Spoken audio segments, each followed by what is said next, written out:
Ecuador, por la larga vigencia del Estado terrateniente, conservador y neoliberal, con constituciones que anteponían el capital sobre el ser humano, donde pese al trabajo incansable de la sociedad, las oportunidades no eran para todos, porque las reglas del juego estaban diseñadas para perpetuar la pobreza en la gran masa trabajadora versus los ricos acumuladores de capital. Pero esto ya está cambiando.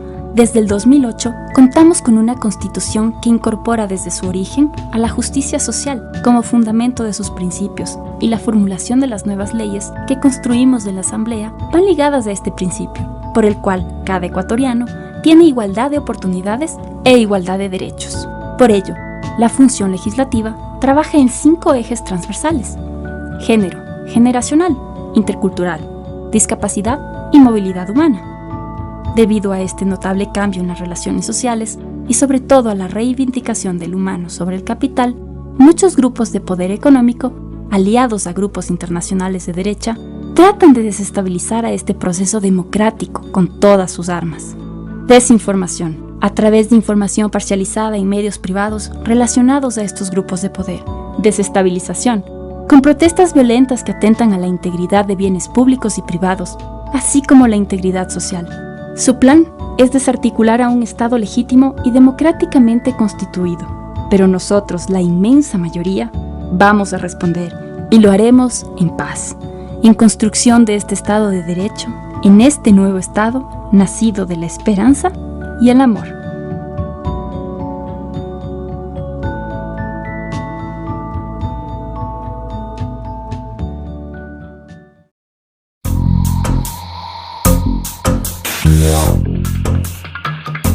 El presidente de la República dio a conocer los porcentajes en los que se incrementará el impuesto a las Hoy por democracia se dicen muchas cosas, donde lo que prioriza es el individuo frente a la igualdad del pueblo. Frente a este modelo de Estado neoliberal, lo que hay es la emergencia de otra propuesta de Estado.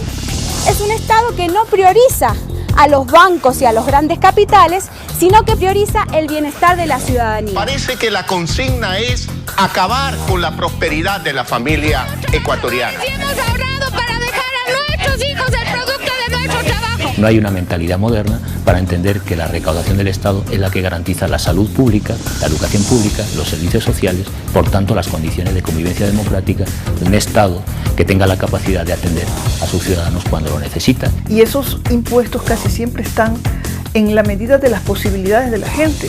No es lo mismo el impuesto que paga la señora que limpia el departamento, que es empleada doméstica, y no es lo mismo que lo pague un empresario. La gente paga impuestos para que la organización social sea accesible, para que la organización social funcione, para que seamos civilizados. El pago de los impuestos es la base para la construcción de una sociedad justa y equilibrada. Gracias a la redistribución de la riqueza que se consigue a través de los impuestos, se logra el progreso en educación, salud, en producción y conocimiento. Y aunque hay quien solo cree en su propio bien individual, es un hecho comprobado que todos, tanto ricos como pobres, dependemos del bienestar de toda la comunidad. La ley de herencia es un ejemplo de cómo los impuestos aseguran la igualdad de oportunidades. Según esta ley, el 98% de la población del Ecuador no tendría que pagar por los bienes que pueda heredar. Solo lo haría el 2% y pagaría igual o menos que en la actualidad. Sin embargo, el debate de esta ley ha despertado un gran detonante para reflexionar sobre cómo se construye una sociedad.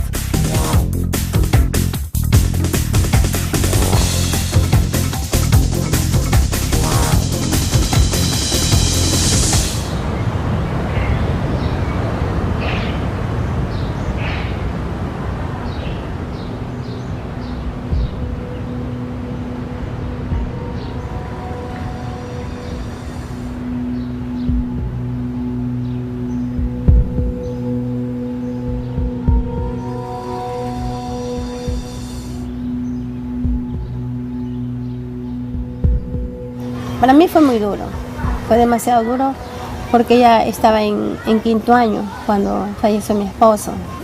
Imagínense, en ese momento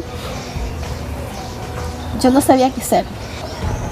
Me decía ella, no mami, de pronto yo ya no voy a estudiar. No, mijita, sea como sea, tienen que seguir estudiando, porque su papá lo que quiere es que usted estudie, se preparen y luego vayan a la universidad.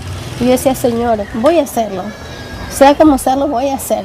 Opté por trabajar así mismo, haciendo manualidades. Como ustedes me ven así, yo doy manualidad y apenas cobro $1 ya por clase.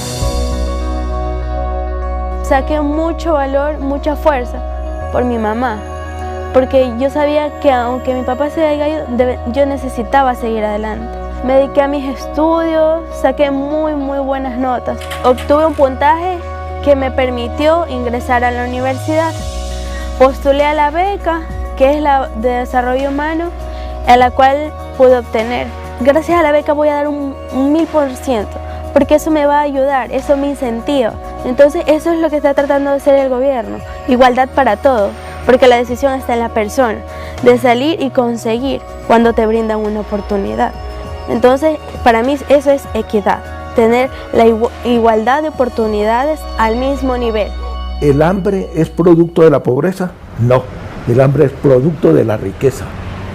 Una humanidad que en este momento se mueren 25.000 niños diariamente de hambre es una humanidad inhumana.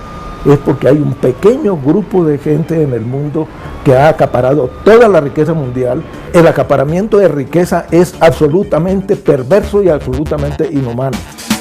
La pobreza es una pandemia que priva de alimentos y recursos básicos a gran parte de la población mundial. Y para poder erradicarla, primero hay que combatir la desigualdad. La concentración de la riqueza en manos de unos pocos es un problema global, como señala la ONG española Oxfam, que indica que el 20% de la población concentra el 95% de las riquezas, mientras que el otro 80% tiene que repartirse en el 5% que queda. La desigualdad es un problema de distancias sociales. Cuando una persona tiene apenas lo indispensable para comer y otra persona tiene, una sola persona, el ingreso de prácticamente 50 países o de los países más pobres del mundo. Entonces, en ese sentido, las aberrantes distancias sociales y los niveles de pobreza conducen a una desintegración social. Las sociedades que tienen distancias sociales y pobreza se pulverizan. Si hablamos en términos genéricos globales, como demuestra Piketty en su ensayo, en su estudio, las diferencias entre los más ricos del planeta y los sectores populares e incluso las clases medias es abismal, mucho más grande que hace décadas. Han sido muchos años de política de ajuste estructural, de política monetaria, del llamado consenso de Washington, que han ahondado en esas desigualdades estructurales entre norte y sur, entre clases pudientes, cada vez más pudientes, y el resto de la población en general, de la población mundial. El Premio Nobel de Economía, Joseph Stiglitz, también denuncia esta situación. Asegura que el 1% de la población posee lo que el otro 99% necesita. Y añade que parte del problema es que los que atesoran la riqueza no saben que dependen del bienestar de toda la sociedad. Sin un sistema impositivo progresivo que grave las grandes fortunas y permita acceso a servicios públicos de calidad por la ciudadanía a través de la recaudación fiscal, es difícil reequilibrar el acceso a la salud, a la educación, a servicios culturales y de otro tipo. No son posibles sin una política fiscal redistributiva que de algún modo ingrese los suficientes recursos para después hacer políticas de igualdad desde el punto de vista de servicios sociales, ¿no? Este es un elemento fundamental. Hemos tenido que aceptar que vivir en una sociedad moderna necesita un compromiso concreto. ¿Qué pasaría si nosotros no pagáramos impuestos para que no haya recolectores de basura que pasen cada 2 o 3 días por nuestras calles? Si solo cuando no llegan a tiempo y todo el mundo ha sacado sus paquetes de desperdicios a la calle, nos comenzamos a desesperar, porque enseguida, ¿qué pensamos?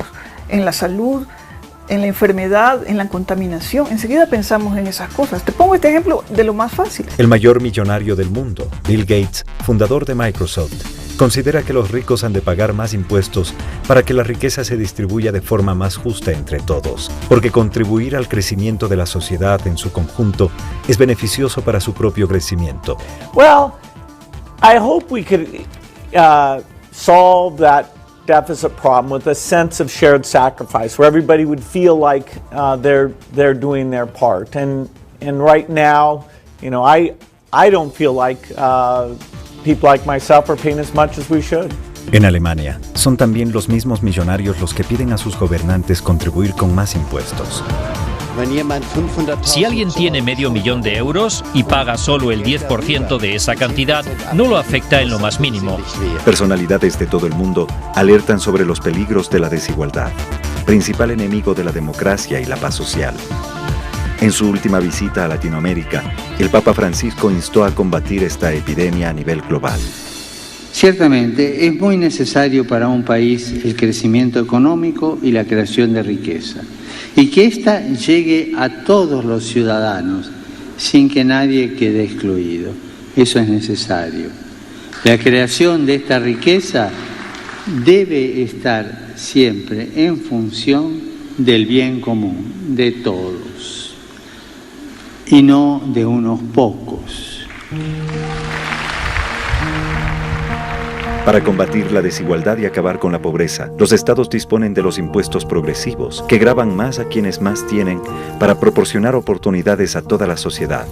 Con los impuestos se garantizan la salud y la educación, y con ciudadanos más sanos y formados, se accede a mejores empleos y se mejora la producción. En la crianza de las vacas nosotros ordeñamos, vendemos la leche, los animales pequeños nos sirve como para nuestro consumo y para la venta también. En ese sentido nosotros, salimos con las justas porque usted sabe, nosotros estamos aquí en el campo y no nos alcanza para ahorrar. No tenemos ni para paseos ni para vacaciones, que nosotros solamente tenemos para vivir, compramos ropa, compramos así cualquier cosa que nosotros necesitamos, solo cuando de vez en cuando nos alcanza el dinero. Si yo tuviera que pagar lo que es el colegio de mis hijos, tuviera que pagar la salud, yo tendría que emigrar a la ciudad, pero nosotros aquí en el campo no nos alcanza. Antes, si el que no tenía dinero, pues se moría en las puertas de un hospital, lo que es ahora no. Cuando mis hijos se enferman, yo acudo al Seguro Social Campesino. Es una gran ayuda, está aquí en nuestra comunidad. El momento que nosotros necesitamos cualquier emergencia, nosotros acudimos allá. Ahora, como es gratis, nosotros sí podemos subsistir con lo que nosotros tenemos aquí en el campo. Te vamos a escuchar tu corazoncito ya, ¿no? Y para nosotros es un beneficio que ellos nos ayuden, y gracias a los impuestos que la gente que gana bastante paga, nosotros podemos tener el Seguro Social Campesino. Es una responsabilidad como ecuatorianos que somos en darnos la mano y ayudarnos. Para que tengan una idea, por cada minuto que pasa, las 85 personas más ricas acumulan $500,000 en ese minuto. Estos son los problemas de desigualdad que enfrenta el mundo y que se buscan atacar. América Latina es en este momento el continente más desigual del planeta. Para que tengamos una idea, el número de 1.000 millonarios en América Latina creció mucho más que en el resto de las regiones. Y los millonarios latinoamericanos tienen cerca de $2 billones depositados en paraísos fiscales. Estos son sitios en el mundo donde prácticamente no se pagan impuestos y donde estas riquezas no le rinden cuenta a nadie socialmente. El Ecuador compartió durante años con la región latinoamericana esta tendencia abusiva hacia la desigualdad, que dejó en manos de unas pocas familias gran parte de las riquezas del país. Una situación que empieza a corregirse gracias a la voluntad política de reducir la brecha existente entre los que tienen más y los que tienen menos. Con inversiones públicas que priorizan el bien común, en los últimos años han salido de la pobreza 1,5 millones de ecuatorianos. Poco a poco se ha ido avanzando, ha ido prosperando, pero ahora último, ha avanzado al 500%.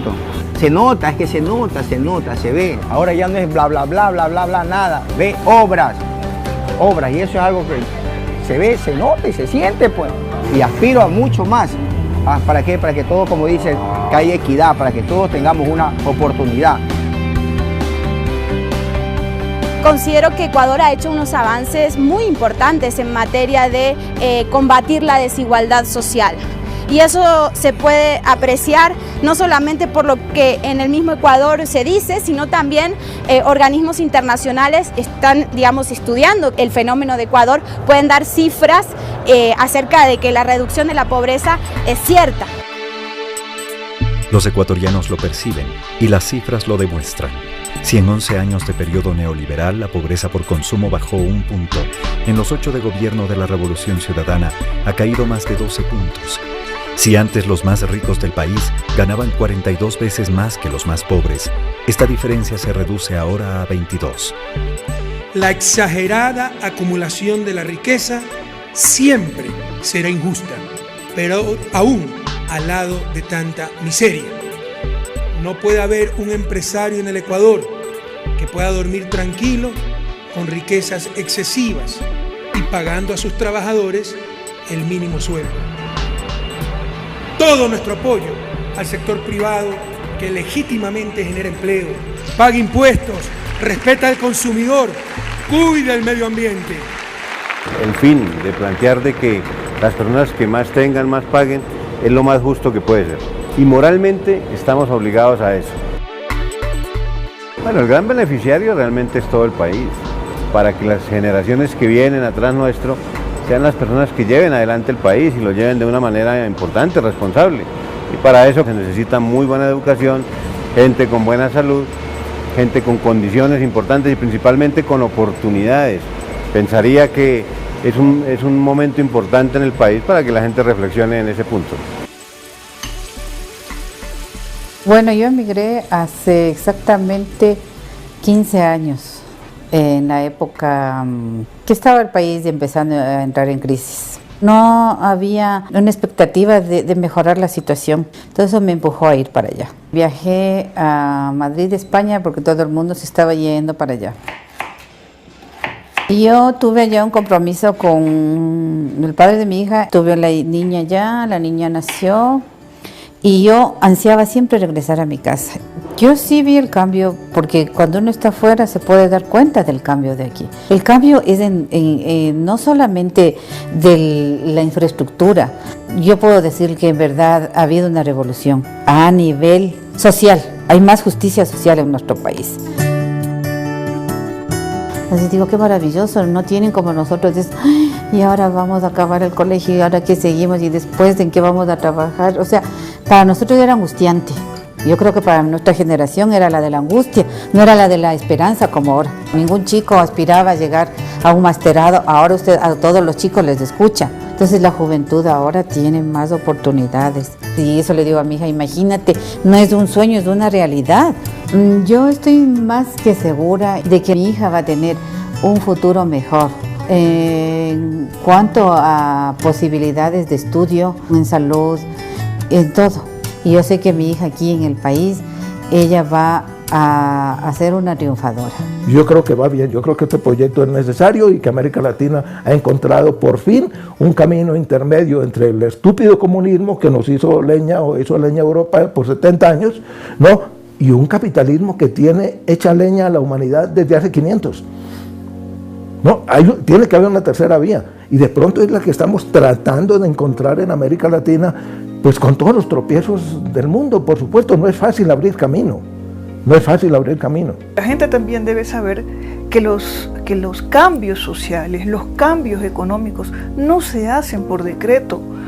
Cuando uno llega al ejercicio gubernamental, sabe que gobernar no es fácil y enseguida nos encontramos con los conflictos. ¿Y esos conflictos de dónde vienen?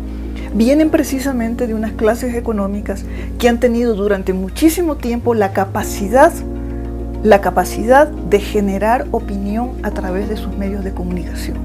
Las redes sociales fueron ocupadas en Ecuador por personas contrarias a todo, que utilizaron estos espacios para estigmatizar sin razonamiento, para manipular y desinformar. Las redes sociales no son espacios para el argumento.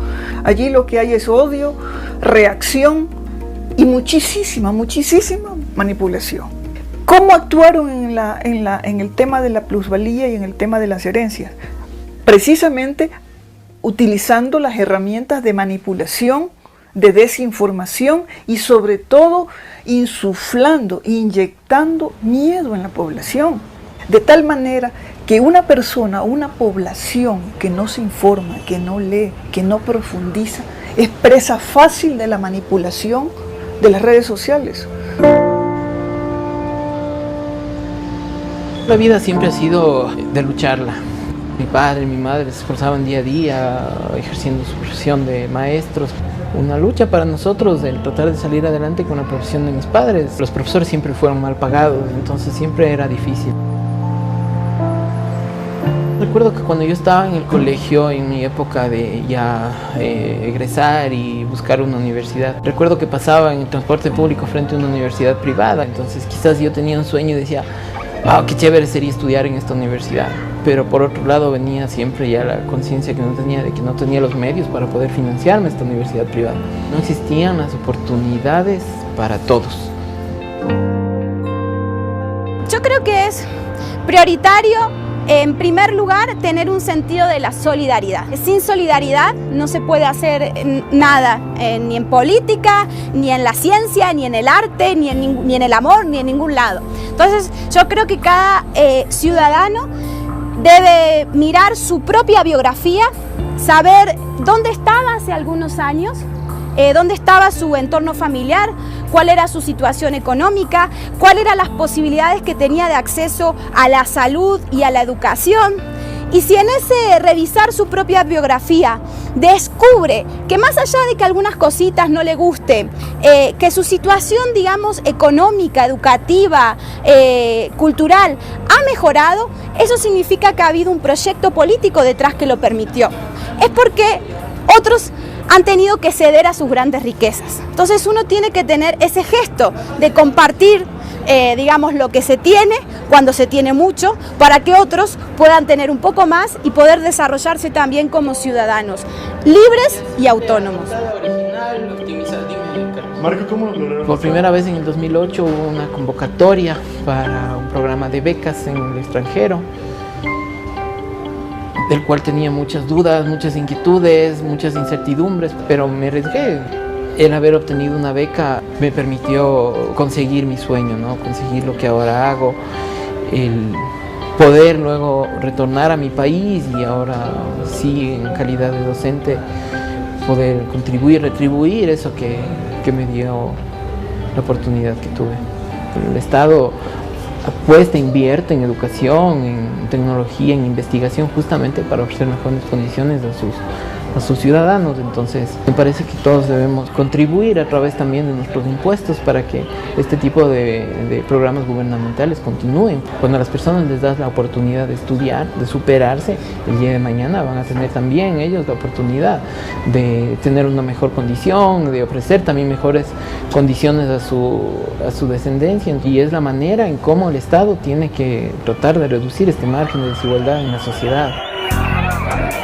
¿A qué sector social no le interesa que la salud sea una prioridad en el Estado? ¿A qué sector social no le interesa que la educación siga avanzando y mayor cantidad de niños, de jóvenes tenga acceso a una educación de calidad? ¿A qué sector social no le interesa que volvamos los ojos al campo? Entonces, acuerdos mínimos, pero sentándonos a conversar, son posibles. Entonces, los ciudadanos, ¿qué hacemos? Yo creo que tengamos un poco más de generosidad, de sentido común, es mirar hacia el Estado con cariño por el país.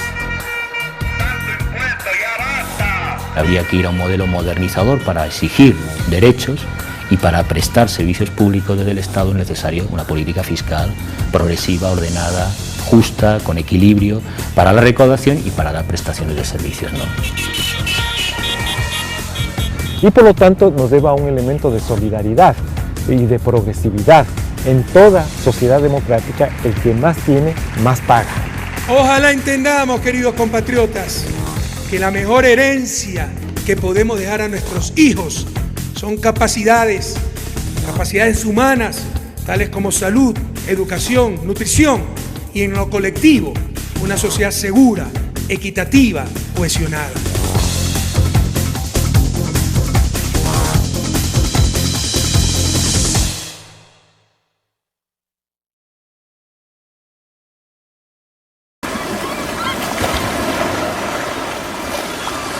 Tenemos las islas, la selva y los mares, nutriendo la herencia de nuestros padres.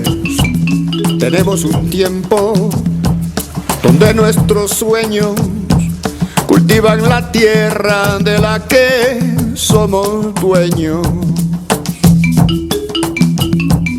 Tenemos el alma cargada de historia puños levantados, miradas de gloria. Tenemos la fuerza, la fe y las pasiones revolucionarias en los corazones. Tenemos certeza de estar en lo cierto, vamos en el rumbo, el camino correcto. Tenemos confianza en nuestro destino, por eso es que juntos tú y yo aquí decimos, diga, más de 1000 razones, más de 1000 motivos tenemos para hacerte grande, mi Ecuador querido. Más de 1000 razones, más de 1000 motivos tenemos para hacerte grande, mi Ecuador querido.